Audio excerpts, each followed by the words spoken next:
ആശാ വർക്കേഴ്സിന്റെ സമരം 133 ദിവസം എത്തി നിൽക്കുകയാണ്. ആശാ വർക്കേഴ്സിന്റെ ഓണറേറിയം ഉൾപ്പെടെയുള്ള പരാതികൾ പഠിക്കാൻ നിയോഗിച്ച ഉദ്യോഗസ്ഥതല സമിതിയുടെ സിറ്റിംഗ് ഈ മാസം 30 സമരം ചെയ്യുന്ന സംഘടന ഉൾപ്പെടെ 5 തൊഴിലാളി സംഘടനകളെ ഹിയറിംഗിന് വിളിച്ചിട്ടുണ്ട്.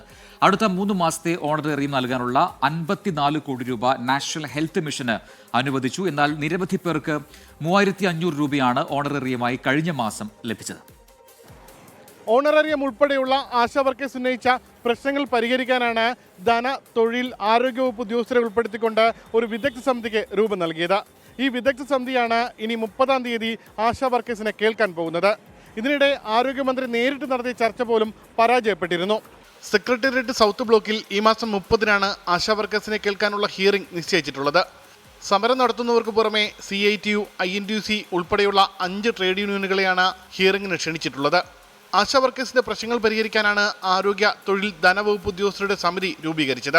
ഇതിനിടെ 26,125 ആശമാർക്ക് ജൂൺ, ജൂലൈ, ഓഗസ്റ്റ് മാസത്തെ ഓണറേറിയം നൽകാനായി 54 കോടി രൂപ അനുവദിച്ചു. എല്ലാ ആശമാർക്കും 3 മാസം 7000 രൂപ വീതം നൽകാനാണ് ഈ തുക. പുതുക്കിയ മാനദണ്ഡപ്രകാരം ഉപാധികളില്ലാതെ എല്ലാവർക്കും 7000 രൂപ നൽകുമെന്നായിരുന്നു വാഗ്ദാനം. എന്നാൽ ഇൻസെന്റീവ് 500 രൂപ നേടിയിരിക്കണമെന്ന നിബന്ധന വെച്ചതോടെ പലർക്കും കഴിഞ്ഞ മാസം ഓണറേറിയം പകുതിയായി കുറഞ്ഞു. ഉദാഹരണത്തിന് നെല്ലിമൂട് സ്വദേശിനിയായ ആശാ വർക്കർ സുധർമ്മ കഴിഞ്ഞ മാസം ഇൻസെന്റീവ് 500 രൂപയ്ക്ക് പകരം ലഭിച്ചത് 480 രൂപ മാത്രം. ഇതിന്റെ പേരിൽ 7000 രൂപയിൽ നിന്ന് സുധർമ്മയുടെ ഓണറേറിയം 3500 രൂപയായി കുറഞ്ഞു. സർക്കാർ പ്രഖ്യാപനങ്ങൾ മാത്രമേ നടത്തുന്നുള്ളൂ എന്നും പ്രഖ്യാപിച്ച ഓണറേറിയം പോലും നൽകുന്നില്ലെന്നും സമരക്കാർ ആരോപിച്ചു. പകുതിയായി വെട്ടിച്ചുരുക്കിയിരിക്കുന്ന കാര്യം ഇതിനകത്ത് പരാമർശിക്കുന്നില്ല.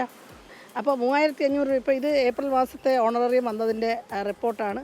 ഇതിൽ മാർക്ക് ചെയ്തിട്ടുണ്ട്. 3500 രൂപ വെച്ച് വന്ന വലിയൊരു വിഭാഗം ആളുകളുണ്ട്. ഞങ്ങൾ സമരം ചെയ്യുമ്പോൾ പറയുന്നത് നിങ്ങൾ കേന്ദ്രത്തോട് പോയി ചോദിക്കണം എന്നാണ്. പക്ഷേ എങ്ങനെയാണ് ഇവർ കേന്ദ്രം നൽകുന്ന ഇൻസെൻറ്റീവിന് മാനദണ്ഡം ഏർപ്പെടുത്തുന്നത്? അപ്പോൾ വളരെ അശാസ്ത്രീയമായ രീതിയിലാണ് ചെയ്തത്. ആളുകൾ പണിയെടുത്തതിന് ശേഷം അവർക്ക് അവരുടെ ഓണറേറിയം വെട്ടിക്കുറയ്ക്കുകയാണ്. 2% ആശാ വർക്കേഴ്സിന് മാത്രമാണ് ഓണറേറിയം പകുതിയായി കുറഞ്ഞതെന്നാണ് സർക്കാർ വിശദീകരണം. കേന്ദ്ര ഇൻസെന്റീവ് ഓണറേറിയത്തിന് ഒരു മാനദണ്ഡമായി നിശ്ചയിച്ചപ്പോൾ തന്നെ സമരം ചെയ്യുന്ന ആശാ വർക്കേഴ്സ് ഓണറേറിയം കുറയുമെന്ന മുന്നറിയിപ്പ് നൽകിയിരുന്നു. ഇനിയെങ്കിലും സർക്കാർ വാഗ്ദാനം ചെയ്ത 7000 രൂപ എന്ന കുറഞ്ഞ വേതനമെങ്കിലും കൃത്യമായി നൽകട്ടെ എന്നാണ് സമരക്കാർ പറയുന്നത്. ഉമേഷ് ബാലകൃഷ്ണൻ, 24, തിരുവനന്തപുരം. പൊതുജനം കഴുതയല്ല സാർ.